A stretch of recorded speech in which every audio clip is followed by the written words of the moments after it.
अस्सलाम वालेकुम students, my name is Abdullah Khalid और आज हम बात करने जाएंगे about the chapter number 2 of biology first year. तो हमारा चैप्टर नंबर 2 है बायोलॉजिकल मॉलिक्यूल्स का। इसमें हम पढ़ेंगे कि वो तमाम मॉलिक्यूल्स जो कि एक लिविंग ऑर्गेनिजम्स को बनाने में, उसके तमाम फंक्शन परफॉर्म करने में और उसकी बॉडी के तमाम प्रोसेसेस को चलवाने में काम देते हैं। बायोकेमिस्ट्री वो ब्रांच ऑफ बायोलॉजी है जिसके अंदर हम क्या क्या पढ़ते हैं। पहली बात तो हम इसमें पढ़ेंगे केमिकल कंपोनेंट्स, वो कंपोनेंट जिन्होंने केमिकल रिएक्शन में पार्टिसिपेट करना है। और सेकेंडली हम ना सिर्फ केमिकल कंपोनेंट्स को पढ़े हैं, हम साथ साथ तमाम केमिकल रिएक्शंस को भी पढ़े हैं। तो biochemistry branch of biology will give the study of chemical components and chemical processes in living organisms. कि हम ना सिर्फ केमिकल कंपोनेंट्स को पढ़े हैं, केमिकल कंपोनेंट्स के साथ साथ उन तमाम केमिकल रिएक्शंस को भी पढ़े हैं जो कि लिविंग ऑर्गेनिज्म में हो रहे होते हैं। जैसे कि हम देखें कि हम ह्यूमंस हैं तो हमारे अंदर भी हंड्रेड्स ऑफ केमिकल रिएक्शंस हो रहे हैं। मिसाल के तौर पर हम खाना खाते हैं तो खाना खाने के बाद वो हमारी जब स्टमक में जाएगा तो स्टमक में जाने के बाद उसमें डाइजेस्ट होना है। तो जब डाइजेस्ट होगा तो हमारे स्टमक के अंदर भी केमिकल रिएक्शन हो रहे हैं जिनकी वजह से हमारा खाना टूट रहा है। वो खाना टूटने के बाद हम क्या करेंगे, उस खाने को अब्सॉर्ब करेंगे, उसके अंदर से एनर्जी को यूटिलाइज करेंगे अपनी बॉडी के तमाम फंक्शंस परफॉर्म करने में।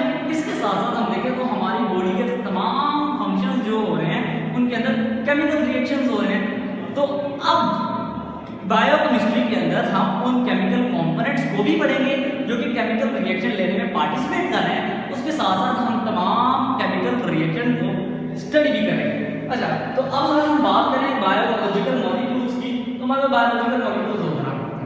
एक तो हमारे पास होते हैं ऑर्गेनिक मॉलिक्यूल्स और सेकंड वन हमारे पास होते हैं इनऑर्गेनिक मॉलिक्यूल्स। ऑर्गेनिक मॉलिक्यूल जैसे कि आपको पता ही है कि ऑर्गेनिक मॉलिक्यूल्स वो होते हैं जिनके अंदर कार्बन हाइड्रोजन पाया जाता है और इनऑर्गेनिक वो होते हैं जिनके कार्बन हाइड्रोजन नहीं पाया जाता। हाइड्रोकार्बन्स का नाम आपने सुना होगा। अच्छा, तो ऑर्गेनिक मॉलिक्यूल्स में हमारे पास कार्बोहाइड्रेट, प्रोटीन्स एंड लिपिड्स आ जाते हैं। और इनऑर्गेनिक मॉलिक्यूल्स में हम बात करें तो हमारे पास water, carbon dioxide and salts वगैरह आ जाते हैं। अच्छा, तो अगर हम बुक में देखें तो हमारे पास एक टेबल बना हुआ है जिसके अंदर केमिकल कंपोजिशन एनिमल सेल और बैक्टीरियल सेल का डिफरेंस दिया गया है कि एनिमल सेल और बैक्टीरियल सेल को हम जब क्लासिफाई करते हैं, जब हम उसको डिफरेंशिएट करते हैं तो हमें किस किस तरह से उसके बायोलॉजिकल मॉलिक्यूल्स के अंदर डिफरेंस नजर आता है। तो हम इसको डील करते हैं। तो अगर हम देखें तो वाटर जो है बैक्टीरियल सेल के अंदर भी 70% है और एनिमल सेल में भी 70% है।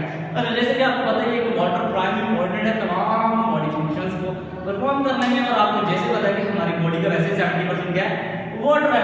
तो एनिमल सेल और बैक्टीरियल सेल दोनों के अंदर वाटर प्राइम इंपॉर्टेंट है क्योंकि यहाँ पर भी सारे जो हमारे पास केमिकल रिएक्शन है वो एक्वस मीडियम में होने हैं। बैक्टीरियल सेल में भी तमाम केमिकल रिएक्शन एक्वस मीडियम में होने हैं जी।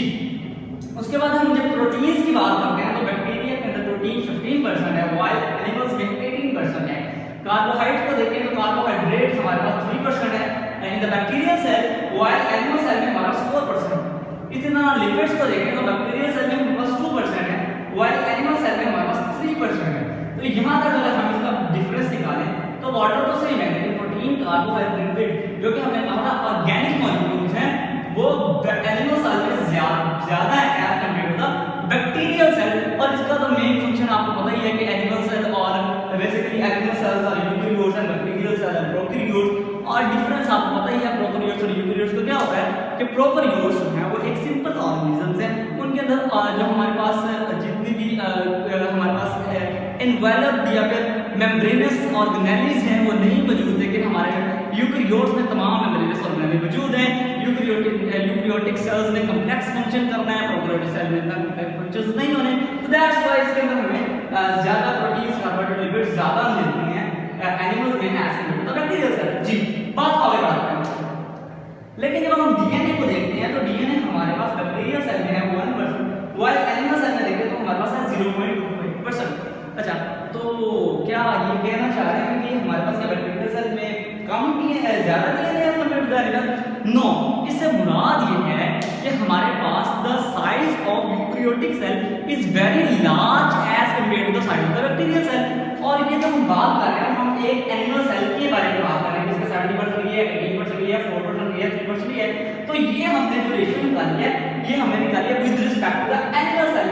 और बैक्टीरियल सेल में बात करें तो बैक्टीरियल सेल में हमने रेशियो निकाली है respect to the bacterial cell के हमने देखा कि उसके अंदर जो हमारा डीएनए एंड आरएनए, जैसे कि आपको पता है कि हमारे यूकेरियोटिक सेल में वो न्यूक्लियस के अंदर पाया जाता है और डबल मेम्ब्रेनस ऑर्गेनेलिक न्यूक्लियस होता है, जिसके अंदर हमारे पास जो डीएनए मटेरियल होता है, क्रोमैटिन मटेरियल, जब रिप्रोडक्शन हमारे पास, जब हमारे पास सेल डिवीजन से पहले वो क्रोमैटिन बॉडी यानी थ्रेड लाइक स्ट्रक्चर की फॉर्म में पड़ा होता है, लेकिन जब वो फर्टिलाइजेशन, जब हमारे पास सेल डिवीजन होनी होती है तो क्या होता है कि हमारे पास वो कंबाइन करके क्रोमोसोम्स बना देता है। ये बात हमें पता है। तो जो हमारे पास जो 1% है वो as compare to the bacterial cell, क्योंकि बैक्टीरियल सेल छोटा है तो ये नहीं समझ लेना कि एनिमल सेल में बैक्टीरियल सेल में ज्यादा डीएनए और एनिमल सेल में कम है।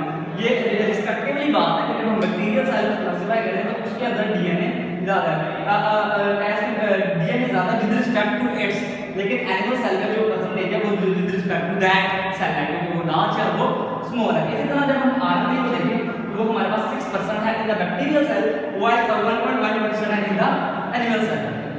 और आरएनए का फंक्शन भी आपको पता ही है, प्रोटीन सिंथेसिस के अंदर आरएनए बहुत ज्यादा इन्वॉल्व होता है। हमारे राइबोसोम्स में आरएनए पाया जाता है।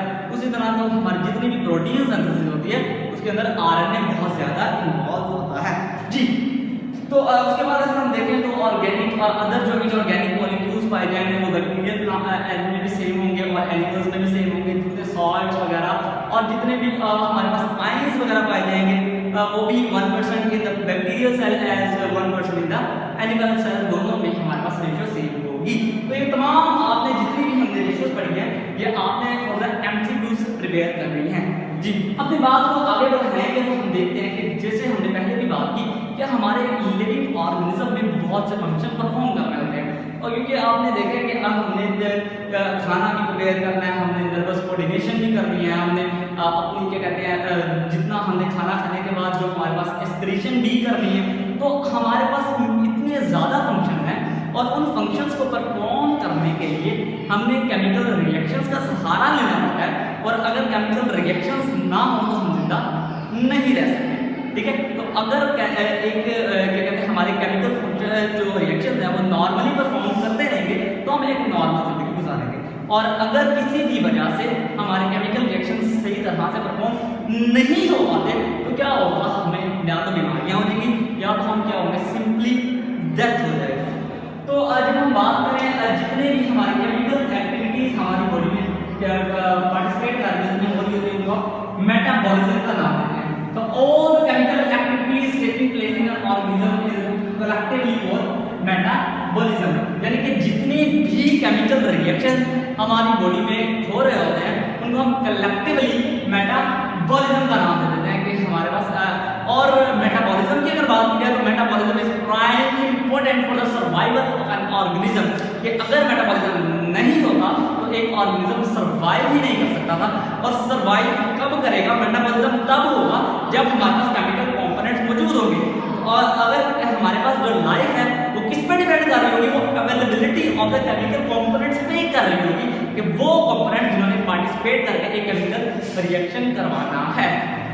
तो हम मेटाबॉलिज्म को जब डिवाइड करें तो मेटाबॉलिज्म की हम दो डिविजन बनाते हैं, one is the anabolism and second one is the catabolism.